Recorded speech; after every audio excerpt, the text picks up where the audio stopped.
All right. I don't even remember what the score was. 20 to 12. 20 to 12. Deceptive. Would you say that this is? I asked James Franklin afterward, and I said I didn't want to ask a big picture question, but this is a big picture moment. Sure. Is this a referendum on his entire coaching tenure at Penn State and 1-9? He wouldn't answer the question. Yeah. And He then tried. went on to something Dave, he else. tried. He tried to get it, but he just wouldn't. He wouldn't bite.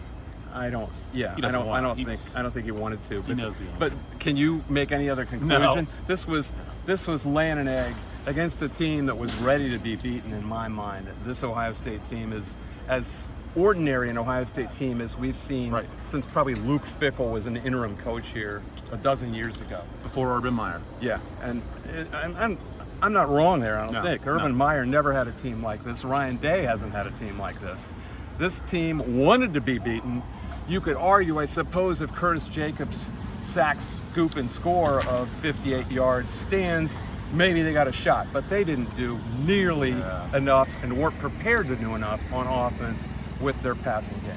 Yeah, but I mean, it's great when they rough up. Teams are supposed to rough up and their defense shines, but they really it's been a defining unit on that team for the best reasons. But the offense is exactly kind of what we thought it was. They just are not explosive in the passing game, and they were not ready. I don't think Mike Yurcich called the game. I don't think the offensive line played well. They gave up on the run, I thought, a little bit too early in a game that was going to be dictated by the defensive play. And it was I just thought all the way around, one of the poorest performances I can remember with a team with this kind of And talent. probably the wideout unit as negative a grade on them as I can remember, both for the year and for a game in a dozen years. Probably you got to go back to 2011 and that team. I mean, they can't get separation. Consistently cannot get separation. They, I think their patterns aren't always like what Drew is imagining they're going to run. There was some confusion on more than one play. It just looked like to me if Keandre Lambert-Smith isn't doing some heavy lifting, they're in trouble because they just can't consistently. I don't think Drew trusts them either. And I think that's affecting Drew now, and that's that's the worst sign. Yeah, he doesn't have a confidence anchor among anyone. If there's one thing you need as a quarterback, it's someone to go to.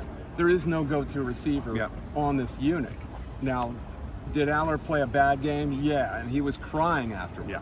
He had clearly been crying when he came to us, and he was terrific, answered, 15 or 20 questions, and put a lot on him, and he wasn't good. But by any standard, this wideout crew is deficient.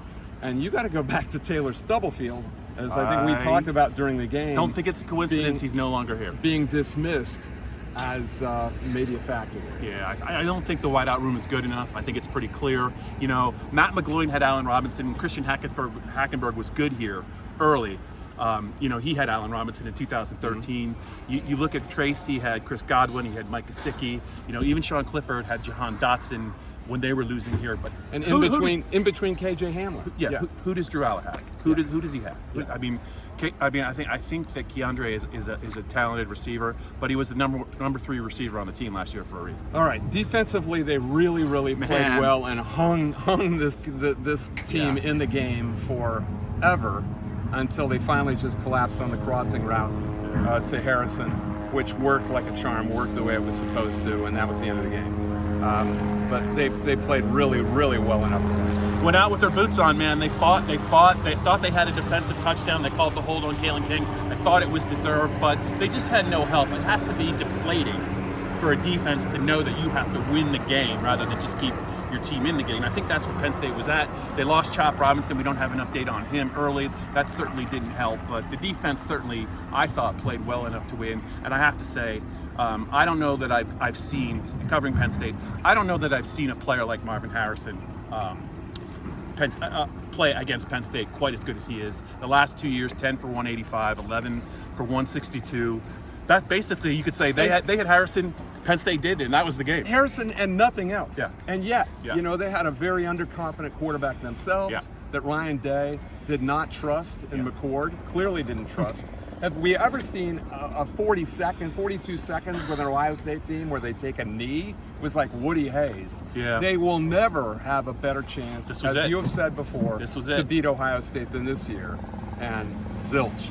So, moving forward, can a case be made, and I'm like grasping for straws here, that maybe the Harbaugh cheating scandal, that Michigan might come unfrayed a little bit. Michigan has played nobody. You talk about Penn State's schedule being bad. Really, Michigan has played no one even as good as West Virginia. So could they come? We don't really know how good they are.